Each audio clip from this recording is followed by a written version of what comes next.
नमस्कार. कसे आहात सगळेजण? आय होप मजेतच असाल. आजचा दिवस तुम्हाला सर्वांना खूप छान आनंदाचा आणि आरोग्यदायी जावो. तर आज सकाळी सकाळी बघू शकता मी कुठे आले. तर तुम्हाला कळलंच असेल की आज महाशिवरात्री आहे आणि महाशिवरात्रीनिमित्त मग आम्ही आज महादेवांच्या मंदिरात आलो होतो. तर बघा छान असं मस्त मंडप वगैरे टाकलेलं आहे त्यांनी आणि इथे ना देव्यांच्या पण मंदिर आहेत 2-3 आणि खूप छान असं थोडंसं जंगल एरिया आहे तिकडे त्या साईडला हे मंदिर आहे आणि सकाळी आम्ही लवकर गेलो ना त्यामुळे काहीच गर्दी नव्हती बघू शकता तुम्ही. म्हणून आमचं पटकन लगेच दर्शन झालं. नाहीतर खूप गर्दी असते आणि सकाळी सकाळी बघा यांनी छान असं साबुदाण्याची खिचडी आणि केळं सगळ्या भाविकांसाठी प्रसाद म्हणून ठेवला होता. ते सगळे लोक इथे नाश्ता करत बसलेत आणि बघा ह्या दादांनी सुंदर अशी रांगोळी काढली होती बघा. ते काढतच होते मी गेली तेव्हा. खूप सुंदर काढली होती रांगोळी त्यांनी. तर घरी आल्यानंतर मग आता घरातली देवपूजा करायची होती म्हणून छान मस्त देवांना आंघोळ वगैरे घातली. छान असे मस्त लख्ख देव उजवून घेतले आणि मग त्यानंतर बघा अशी छान सुंदर सागर संगीत अशी देवपूजा केली.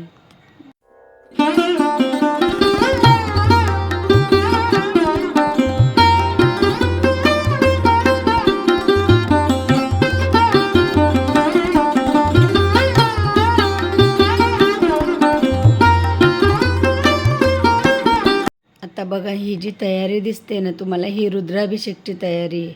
आता अशा प्रकारे सगळी मी मांडणी केली आहे आणि अजून बरंचसं काही सामान राहिलं आहे ते ठेवायचं आहे. जेवढं मी होतं काढलेलं तेवढं तुमच्यापर्यंत असं पोहोचवण्याचा प्रयत्न केला, दाखवलं तुम्हाला. आता सगळ्यात आधी आपल्या गणपती बाप्पांच्या लाडक्या बाप्पांचं आपल्याला आधी आगमन करायचं आहे आणि त्यानंतरच मग दुसऱ्या पूजेला सुरुवात करायची असते. कारण अग्रपूजेचा मान आपल्या बाप्पांनाच मिळालेला आहे आणि साईडला आहे तर मग अन्नपूर्णा देवी आईची मूर्ती ठेवली आहे. म्हणजे पार्वतीचं रूप म्हणून अन्नपूर्णा आईची मूर्ती तिथे ठेवली आहे मी. तर महाशिवरात्री हा सण, या दिवशी शिव आणि देवी पार्वती यांचा विवाह झाला होता. तसेच याच रात्री शिवांनी तांडव नृत्य पण केले होते आणि याच दिवशी मध्यरात्री भगवान शिव प्रथम लिंग रूपात प्रकट झाले होते. महाशिवरात्रीला शिवलिंगावर पाणी, दूध, दही, तूप, मध आणि बेलाची पाने अर्पण केली जातात. ओम नमः शिवाय मंत्राचा जप केला जातो. उपवास करतात भाविक. दिवसभर शिवांची आराधना करून रात्री जागरण करतात. या दिवशी विधिवत पूजा केल्याने मनोकामना पूर्ण होतात, रोगांपासून मुक्ती मिळते आणि मोक्ष मिळतो. हा सण म्हणजे अंधार आणि अज्ञानावर मात करण्याचे प्रतीक आहे. या रात्री ग्रहस्थिती अशी असते की आध्यात्मिक शक्ती जागृत राहते. त्यामुळे ध्यान आणि उपासनेसाठी ती श्रेष्ठ मानली जाते. आता बघा आमच्या डॉक्टर साहेबांना बसवलं मी पूजेसाठी. कारण कसं महादेवांची पूजा आहे ना कधीही पुरुषांनी केलेली खूप चांगली असते, त्याचे खूप चांगले फळ मिळते. म्हणून दरवर्षी मी त्यांना पूजेला बसवते आणि मी पण सोबत बसते.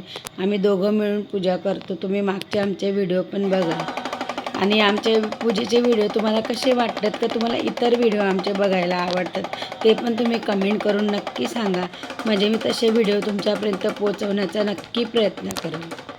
तर आज ना तुम्हाला छोटीशी अशी कथा सांगणार आहे मी महाशिवरात्रीची. तर शिकारीची गोष्ट आहे ही. तर खूप वर्षापूर्वी द्रुह नावाचा एक शिकारी वनात प्राण्यांची शिकार करून कुटुंब चालवायचा. एका महाशिवरात्रीच्या दिवशी तो शिकारीसाठी वनात गेला, पण दिवसभर काहीही न मिळाल्याने तो उपाशी राहिला. रात्रीच्या वेळी एका तलावाकाठी असलेल्या बिल्ववृक्षावर बेलाचे झाड तो दबा धरून बसला. त्या झाडाखाली एक शिवलिंग होते. दबा धरताना त्याच्या शरीराची हालचाल आणि धनुष्यामुळे झाडांची काही पाने खाली पडून शिवलिंगावर पडली.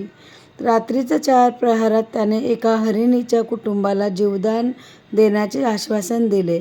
शिकार न मिळाल्याने आणि शिकारीच्या मनातील दया भावामुळे त्या रात्री त्याचे उपवास, बिल्वदलाची पूजा, पाने पडल्यामुळे आणि जागरण राहिल्यामुळे अनायासाने पूर्ण झाले. शिकारीच्या या नकळत झालेल्या पूजेमुळे महादेव प्रसन्न झाले आणि त्या रात्री शिकारीला हृदय परिवर्तन झाले आणि त्याला मोक्ष प्राप्त झाला. अशी महाशिवरात्रीची निस्सीम भावाने केलेली पूजा सर्व पापांचे क्षालन करते. तर शिवपुराणानुसार ब्रह्मा आणि विष्णू यांच्यातील श्रेष्ठतेचा वाद मिटविण्यासाठी शिव पहिल्यांदा या दिवशी ज्योतिर्लिंग स्वरूपात प्रकट झाले. शिव-पार्वती विवाह मान्यतानुसार या रात्री शिव आणि पार्वतींचा विवाह झाला होता. म्हणून हे शिवशक्तीच्या मिलनाचे पर्व आहे. ही रात्र आध्यात्मिक शक्ती वाढण्यासाठी आणि अज्ञानाचा अंधार दूर करण्यासाठी खास मानली जाते. या दिवशी सकाळी स्नान करून शिवलिंगावर दूध, दही, तूप, मध, बिल्वपत्र अर्पण करून पूजा केली जाते.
अशा प्रकारे छान अशी महाशिवरात्रीची पूजा झाली.